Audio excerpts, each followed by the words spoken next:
Welcome to People Are Everything. I normally say something about Desert Island Discs at this point, but I've decided to not do that anymore. I'm going to work on the principle that people understand the format as we're heading into season 3. And just trust that people know that this is where we get into things about the 5 people that have shaped the person that you are today. And before we go into the kind of excerpts of season 3, just to kind of get you warmed up, I wanted to share a few things about how I found these first 2 seasons and what I've learned, I guess. So firstly, what I've learned is this podcasting malarkey is actually quite a lot of work. No idea about that, just decided to do it. And you'll see I have a little headphone change halfway through because I started with a bit of kit that I got sort of secondhand and then just fell in love with the whole idea, so it upgraded. So I love my new headphones and I've got this fancy new mic. First thing, quite expensive. It's, you have to buy the gear. You have to dedicate some time to it. It's not something that does itself. It is a labor of love. This whole podcasting world is hard graft to get your audience up. And, so I'm super grateful for mine. What have I learned about my audience? Well, 70% men, 30% women, which really took me by surprise. About 40% of you are American, which again took me by surprise because, I'm not. And I can only put that down to the fact that I have probably around 50-50 male-female in terms of guests. But maybe a lot of my male guests are, I don't know, somehow more proactive, shall we say? Come on, ladies, let's bring the numbers up. Maybe the guys that are just there, pushing the whole kind of, hey, listen to this, I think you're going to like it type message. And maybe us girls, is still a little bit on the shy side. So, that explains perhaps the mix. But the numbers have been really interesting. I didn't expect this. They said to me when I first started this, don't expect too much when you first start because, you aren't famous or anything. You're just Julia, aren't you?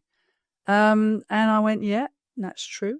And I haven't really kind of, I haven't spent any money. I haven't done any kind of pay-per-click stuff or SEO stuff. I've just kind of put my stuff out and hoped that people liked it.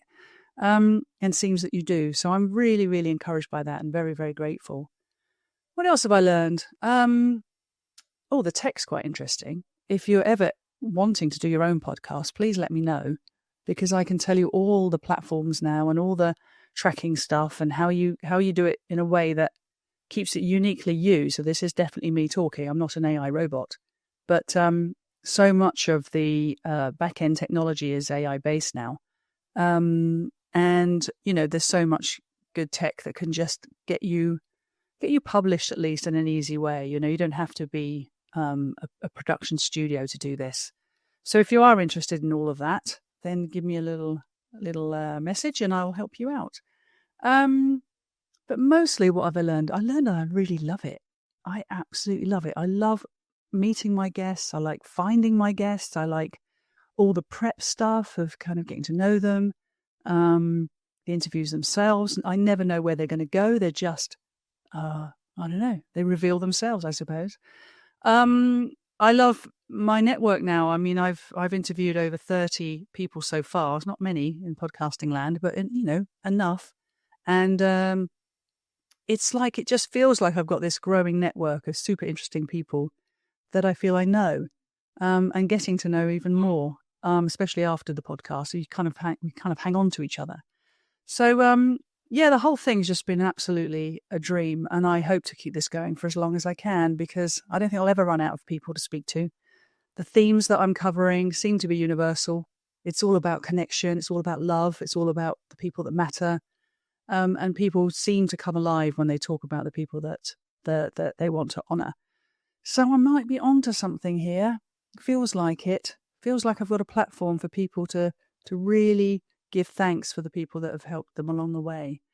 So long may it continue. And talking of continuing, here is a little excerpt or two of the 10 people I've got ready for season 3 already in the can. Check me out. So ahead of the game. And I'm just very excited about the response to these next 10 guests. So sit back and enjoy. This is season 3. Well, a little smattering anyway. And get ready for season 3 on September the 9th. Until then, take care. Bye-bye. Well, we're kicking off this little sort of round of extracts with Justin Castelli. Justin is such an energy ball. You'll see that in a minute. He's, I don't know, seemingly, inexhaustive amount of energy. Not just on our conversation, which was very high energy, but in his whole life. You know, he's a really, really fascinating guy. He's super creative. He has a lot of, I suppose, ambitions in life. But his biggest one is to be the best dad he can be. I mean, that's his core objective. And he got a lot of that from his own dad. And you'll come to hear in this extract that he holds his dad in very high regard, particularly in the area of sacrifice. So, yeah, I'm kicking off this little string of extracts with Justin Castelli. So the first way that he really shaped me was family first, prioritize the kids, do everything to give them everything that they want and more without raising spoiled brats. Mm-hmm. And I think one of the greatest examples of this is going into my junior year of high school. That was the year that I would start playing varsity basketball. I was going to start. So in Indiana, basketball is life. And so it was a big deal. My dad took a job with another company and it was based in Baltimore. So instead of picking the family up and moving us to Baltimore, which is what a lot of parents would do, family unit, let's all go out there. My dad said, no, I don't want to move everybody. I'm getting ready to start playing varsity basketball. So instead of moving us there, he got an apartment in Baltimore. He would fly out Monday morning. He would fly home Thursday night so he wouldn't miss any of my games. And he did that with the whole plan was we would do that for 2 years and then we would move to Baltimore as a family because it would be easier for my sister to move than it would be for me for basketball reasons. So like he didn't miss out. We talked to him all the time, but there was days of the week that he wasn't there. I think he maybe only missed 1 or 2 basketball games because they happened to fall on a Tuesday. But he sacrificed being with us so that I wouldn't have to move because of what it might mean to my potential basketball career. Well, that was Justin Castelli, the very, very, very energetic guy. Yeah, please do check out his recording with me. It's absolutely fabulous. Talking of fabulous, next up we have Nancy Berger. I first met Nancy because she was my mystery guest on Just Press Record with Matt Ziegler. Matt has this brilliant podcast where you don't know who you're going to meet until he just presses record. And up popped Nancy. And it was friendship at first sight. We had a ball on that recording and have gone on to, well, she's appeared on my show. And most excitingly, we're having a beer together in Boston in a few weeks' time. So, I happen to be going to Boston and she lives around the corner. So we were like, yeah, let's just go and have a beer. And I'm very much looking forward to it. She's an amazing woman. She's a leadership coach. She's, we share a love of music. Interestingly, I think I was in my first band at 14. She was in her first band at 40. So it gives you an idea of the kind of woman she is. So, enjoy this. This is a fabulous little extract. I think we talk about summers and time. Seems to be a big theme between us. So, enjoy, Nancy. Nothing's promised. And you told me to stop counting my summers. So I have. I've stopped counting those summers, Nancy. So in a way, I'm so glad that it was resonant in some way. At the same time, someone like Adam who, I almost feel like, well, Nancy, just shut your pie hole. Like however that man, configures his days, So that just gets me right at the core. Yeah. I can't even imagine. That said, you and I have something in common. We have many things in common, but one thing we have in common is we spent a lot of time pushing down things. Yes, we did. Okay. So I was just talking about this yesterday. I have made the choice not to say, oh my goodness, if I could only have all those years back that I pushed things down and different things, but if I could only have those years back. That, I think, is a poor use of my resources. So what I choose instead is, isn't that interesting? All that time that I spent uncomfortable in my skin. And I'm so glad I got comfortable. And I'm going to make sure that all the time left, whatever that is, I embrace, celebrate, and embody that. The wonderful Nancy Berger there. As I say, I can't wait for that beer. Next up, we have Matthew Stafford. Matthew is an investor. He's a very, very accomplished and very experienced investor. And I don't know, when I first, when I was getting ready to meet him, I was like, oh gosh, am I going to be able to hold my own with this guy? But actually, we hardly talked about investment. We talked about people. We talked about the connectedness of people. And his passion is to bring people together. He has a kind of a format, shall we call it, called 9 Others. And it's you plus 9 other people, typically founders, typically CEO types, who come together for dinner and share things, thoughts, fears, dreams, aspirations, and generally share experiences. He does this all over the UK, but also in other countries. He's got a brilliant book. He's just a really interesting guy and super nice. So, in our little extract, we do talk a bit about that, but there's so much more we cover in the main podcast. But yeah, enjoy Matthew. He's a very, very nice chap.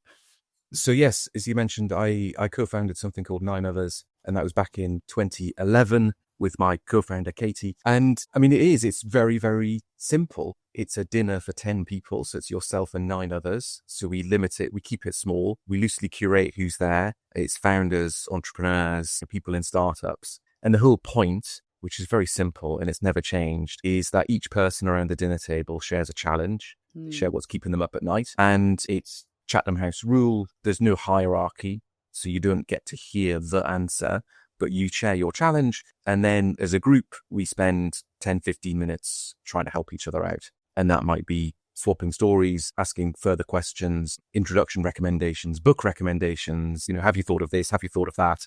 All these kind of suggestions on that challenge that the person shared. And yeah, all with the aim of just trying to help that person take a step forward, because there's not one right answer for every situation, and what's right for one founder might not be right for the other founder. So what we try to do is have people just think, and the dinner is kind of like the kickoff to that. So if they think about it, think about the challenge, take on board the feedback, some of it will click, some of it won't, and then hopefully make a step forward. Matthew Stafford, I fancy one of those dinners. They sound really fun, and I bet you meet some very interesting people, which would be very useful for me, because that's obviously my thing, collecting people. So yeah, I hope you enjoyed that. Right, next we have a lady called Julia Carrion, or JCC, as she's come to be known to me anyway. And it's quite fun to talk to another Julia. And we shared a lot of things in our conversation that were very, we come from very different backgrounds, but actually very similar circumstances. So it was really fascinating to talk to her in the main podcast. And in this little clip, we're talking about Gen Zs, actually. And she's big on tech, Julia. She's absolutely a trailblazer in the tech field. And she's particularly interested in how Gen Zs integrate with technology, and how they're going to be, as you'll come to hear, the great disruptors. So fascinating woman. I really enjoyed meeting her and having my podcast with her. And I hope you enjoyed this little extract. Really honed in on this idea that we are very much influenced by the tactile ways that we've grown up. And so your haptic memory, touch, feel, sound, and sight, hearing, all of that forms by the time you're 3. And it stays with you until you die. And we really forget about that impact on kind of all of the consumer goods that we are consuming, all of the ways that we interact with human beings. And just in a nutshell, Gen Z is the first generation of humans with haptic memory of technology. And people really misunderstand the millennials as having that, and it's not true. So I've just decided that Gen Z is just very cool because they are the first generation with haptic memory of tech. And I believe that they are ultimately like big disruptors, because they're going to force industry to evolve in ways that industry has been allowed to kind of not be as fast as I think they should be. And I think Gen Z will force that in interesting ways. Well, that was Julia. She's an absolute tech guru. And as I say, when you come to listen to the main podcast, absolutely chocked full of insights and thoughts. And yeah, I found her absolutely fascinating and a great backstory. So talking of gurus, we've now got Bogomil Baranowski. And I think he might be an actual guru. He's like a wealth management guru. And he has a show called Talking Billions. Not millions, Talking Billions. And I think he's extremely well respected in his field. And I said to him many times during our podcast, the moment I get some millions, he's the guy I'm going to go to and have him help me with it. So he's got a fascinating outlook on money and family wealth, and really makes it a very personal thing. And he's also a wonderful storyteller, which I think you're about to experience. I have a belief that there's no amount, however small, that exists in a vacuum. Yeah. I tell this story. If you pick up a penny, it's your birthday, you're going to go for a walk, pick up a cake or go to dinner tonight, and you pick up a penny. And it's just a penny. You were talking about pound per hour that you were making. But you found a penny, and just to play with this idea, I would immediately feel like, look, Julia, I'm lucky. If I'm lucky, then I'm smiling. I'm going to go to that dinner with a whole different attitude. But that penny immediately creates this tidal wave for your day. And it's just a penny, right? It's an emotional, it's like, look, somebody smiled at me. And imagine a larger amount that falls in your life if you inherit an amount of money like my clients do. Yeah. It has an impact, and it can only have a bigger impact, not just because it's a larger amount of money, but how it's delivered and how it's gifted and so on. We'll talk more about it with one of the other names I want to bring up. But it has an impact. It doesn't exist in a vacuum. Like when somebody says, here's $100, well, tell me more. Did you want me to have it? Do you feel bad about me having it? Are you happy I have it? There's 1,000 ways we can go about it, but it's an emotional and human experience.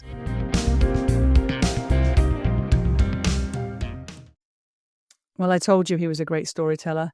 That was Bogomil.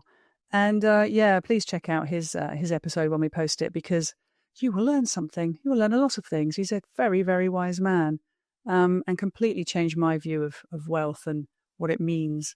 So, please do check that one out. Next, we have Rachel Shelmadine. Rachel actually reached out to me and said, I love your show. Can I come on it, please? So that was an absolute thrill and a first.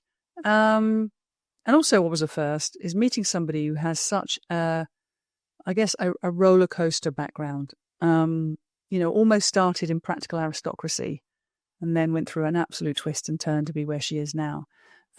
We talk about in this little extract the love she has for her son, and more importantly, the love he has for her in return. So good old Max. He's always very loving when he was little. And I remember the first holiday, I think he was 3. We went away with my best friend and her husband and her 2 young children. And we were sitting after breakfast. We were still having coffee and talking, and the kids were playing. And Max just toddled across the kitchen. He just turned and looked at me and said, I love you, Mummy. And then carried on walking. And I went, oh yeah, I love you too. And my friend's husband went, what did he just say? Did he just say he loved you? And I went, yeah, why is that weird? And he said to my friend, he said, have our children ever told us they love us? My friend was going, I don't think they ever have. Yeah. It's like, he was just questioning me, saying, how have you got him to say it? And I was like, isn't it natural? He just does. He tells me he loves me all the time. Bless him. He was gobsmacked by it. Yeah. Love him. Well, it sounds like you two are building a very beautiful life together, and I'm very pleased that motherhood smacked you on the head. We have a strange life. We bounce between England and Italy. We still go back a lot to Italy, and Max's godfather lives in Italy a lot of the time as well. And there's so many the irrepressible Rachel Shelmadine there. Love that woman. That was a fabulous conversation. Please do check it out. And next up is another fabulous woman. Her name is Prune. She's from France, and she's a fashion designer. And one of the things I love about doing this is I speak to people from all walks of life, and you never know who they're going to choose for their 5 and who they're going to honour. And of course, we do cover all her passion for all her suppliers and India in particular, and just how much she puts into each of her garments. But completely randomly, one of her 5, I need to get this right. Her name is Violette d'Orange. And at 23, she sailed around the world solo. And all Prune could do was track her every single day to see how she's getting on. And biting her nails the whole time. I mean, she didn't even know who she was, but she tracked her for I think it was like 90 days. And gosh, if it was that stressful for Prune, what was it like for the family? But yeah, she did it. Violette, she went round the whole world in a yacht by herself at 23. And I'm thinking about my own kids, thinking, can they even make it to the shops and back? But yeah, Violette, quite the woman. So we enjoy this little extract from Prune. First of all, what was it like just tracking her every day? I mean, you must have felt quite invested in her and also a little bit worried. Like, you must have felt like every day you needed to get up and check that she was all right, even though you couldn't communicate with her. Like, there must have been some emotion there. Yes, those people are usually very well trained. It's a race that happens every 4 years, so they have teams behind them. So they have support coming from France. But it's only she's still alone in the ocean, isn't she? She's still alone in the middle of the world with yes. Sorry. It sounds to me like I guess maybe I'm projecting a bit because I know my daughter's 23. I'm like, what must it be like to be the family of her, knowing that she's in the middle of this ocean by herself, unassisted, only getting advice and support from France, you know, and just also what if this family fed her to be so courageous and have so much,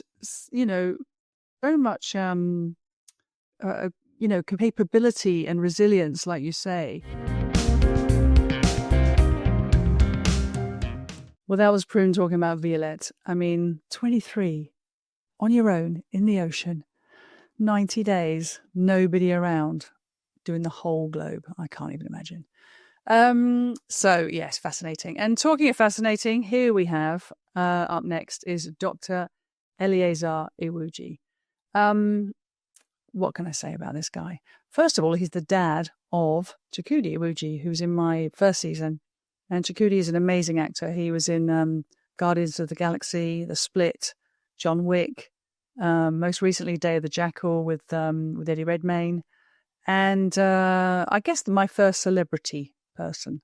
And he was just so wonderful. So go back and check him out if you haven't heard him already. And at the end of his interview, he said, I'd like to speak to my dad next because I think he's the most amazing guy. And I was a little bit apprehensive, when you're meeting the father of somebody you already really enjoy and admire.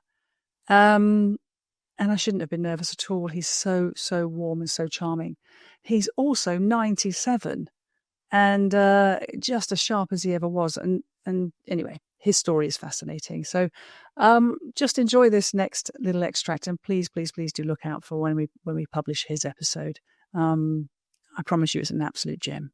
To me, it looked as a conscription from the government when I was appointed a judge in the National Industrial Court, which was based in the capital of the country then, Lagos. And then here I came to Lagos. I moved with my family to Lagos. I was in this job, enjoying it again because I spent over 10 years outside and felt coming back, I have made it, I can relax. But after 8 years, something happened. Then again, I joined the United Nations, ILO, International Labour Organization.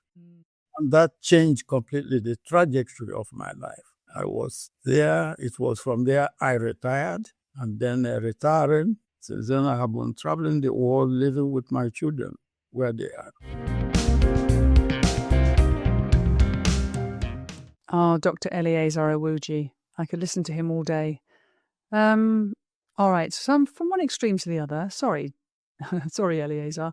We're going to have my youngest guest, which is Monsoon Pabrai.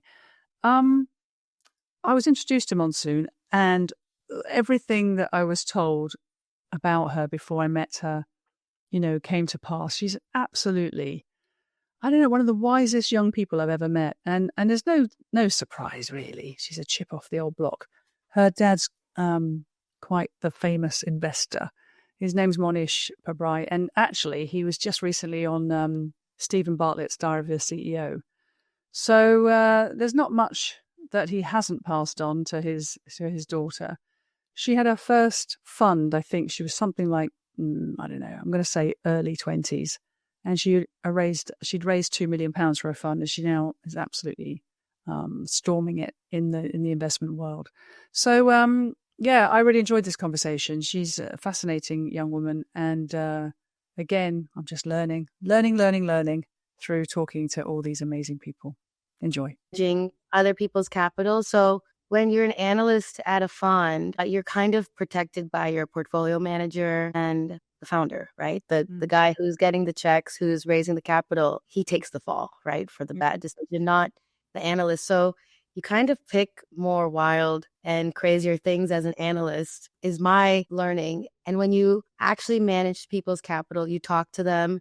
I would say we have over 100 clients now. We just crossed that 2 weeks ago. And yeah, I mean, people will bring their children onto the Zoom call with me, and I can see their family. I can see their house. You get a real feeling for who you're investing for. You know a lot about their personal finances. They also like to sometimes show me their personal portfolios and discuss that. And I always tell them, that's your choice. You just decide what you're putting with me and how much. But I mean, everyone is a family. I feel like I'm just investing for people that are my family members. And say 60% of them are of Indian origin, like me. So that was Monsoon. Extraordinary. All right. So, talking of extraordinary, we're going to finish up with Yasmin Ibrahim.